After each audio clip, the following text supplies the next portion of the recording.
सीताराम। शिखावस्थी के चैनल में आप सभी का स्वागत है। मैं हूं शिखावस्थी। आज इस वीडियो में हम जानेंगे चैत्र मास की पूर्णिमा तिथि कब मनाई जाएगी, सत्यनारायण भगवान की पूजा कब होगी, कथा कब सुनेंगे, चंद्रोदय का समय क्या रहेगा और इसके साथ ही स्नान दान की पूर्णिमा कब मनाई जाएगी। चैत्र पूर्णिमा पर हनुमान जन्मोत्सव भी मनाया जाता है, तो हनुमान जन्मोत्सव का पर्व हम कब मनाएंगे, किस प्रकार से मनाएंगे और क्या विशेष कार्य हमें इस चैत्र पूर्णिमा पे करने चाहिए।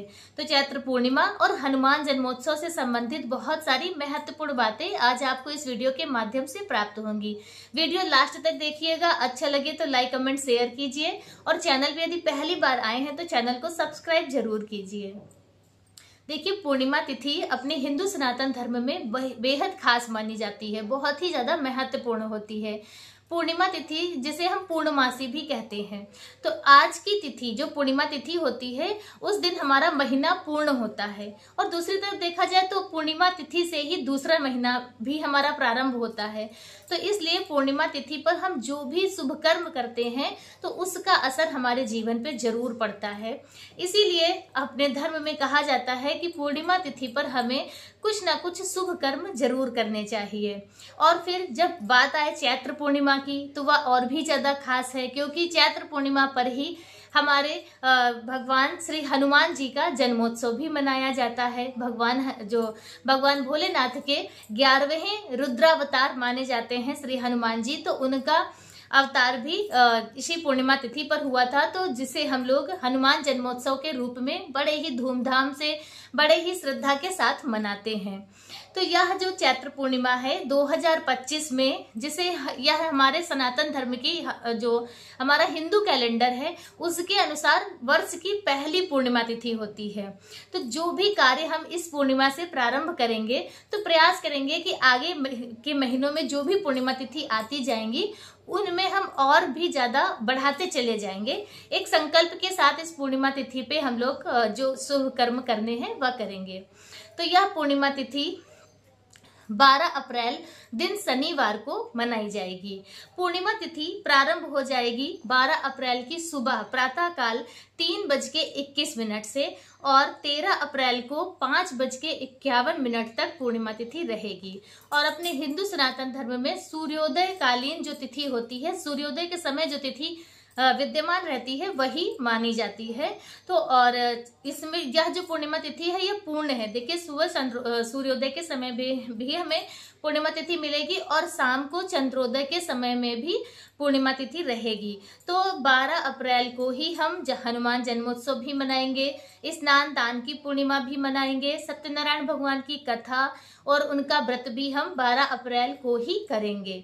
तो जो भी कार्य पूर्णिमा तिथि को होते हैं वो 12 अप्रैल दिन शनिवार को ही किए जाएंगे। और देखिए, यह बेहद शुभ संयोगों के साथ में भी है, क्योंकि हनुमान जी का जो दिन है वो मंगलवार और शनिवार होता है और इस बार हनुमान जन्मोत्सव शनिवार के दिन मनाया जा रहा है। तो इसलिए इस मौके को किसी को भी नहीं छोड़ना है, कुछ ना कुछ शुभ कर्म आपको इस दिन जरूर करने हैं। तो पहले हम पूर्णिमा तिथि पे हमें क्या क्या करना है वह जान लेते हैं।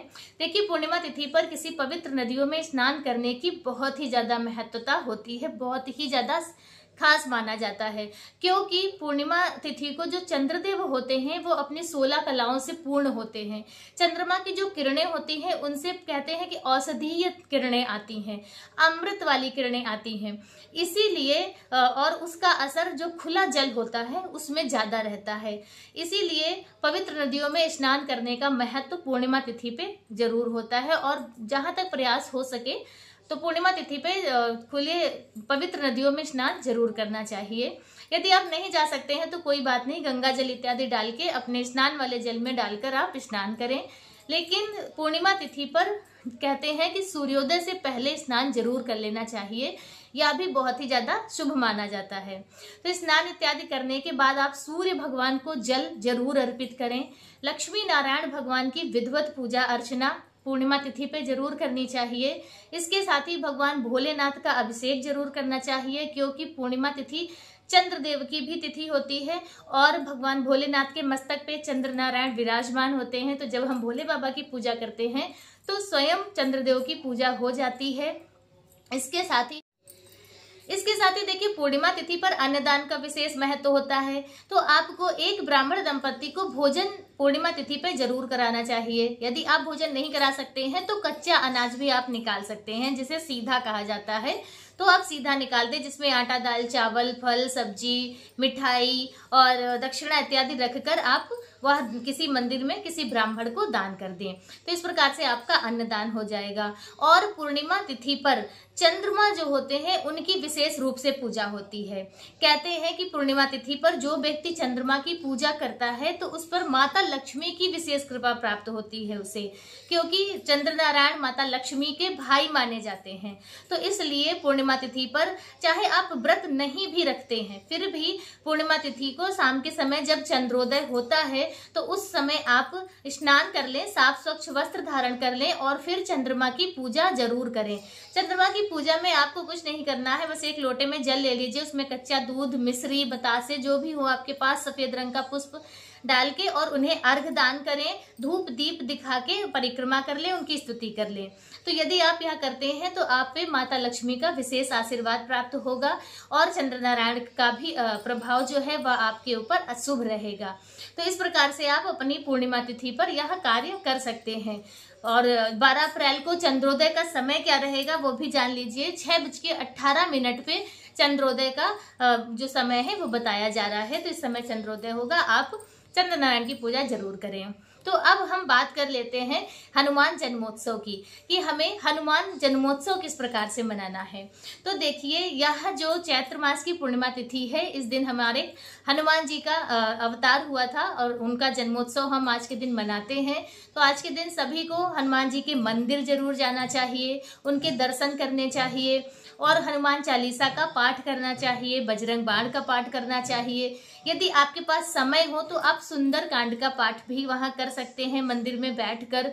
और अपनी विशेष मंगल कामनाओं की पूर्ति हेतु आप हनुमान जी के पास चमेली के तेल का या शुद्ध देसी घी का दीपक जलाकर और फिर आप 11, 21, 51 जैसा आपके पास समय हो उस समय के अनुसार आप हनुमान चालीसा का पाठ कीजिए। आपकी विशेष मंगल कामनाएं जरूर पूरी होंगी। और इसके साथ ही हनुमान जी को आप पीपल के पत्तों की माला भी पहना सकते हैं, तुलसी के पत्तों की माला आप हनुमान जी को पहना सकते हैं। इससे भी हनुमान जी बहुत ही ज्यादा प्रिय, मतलब उन्हें बहुत ही प्रिय है, जिससे वह प्रसन्न होते हैं। जो भी आप हनुमान जी को भोग लगाएं, जो बूंदी के हो, लड्डू हो, जो भी हो, तो उसमें तुलसी पत्र डालना बिल्कुल भी ना भूलें। बगैर तुलसी पत्र के हनुमान जी अपना भोग स्वीकार नहीं करते हैं, इसलिए तुलसी पत्र डालकर ही उन्हें भोग लगाएं।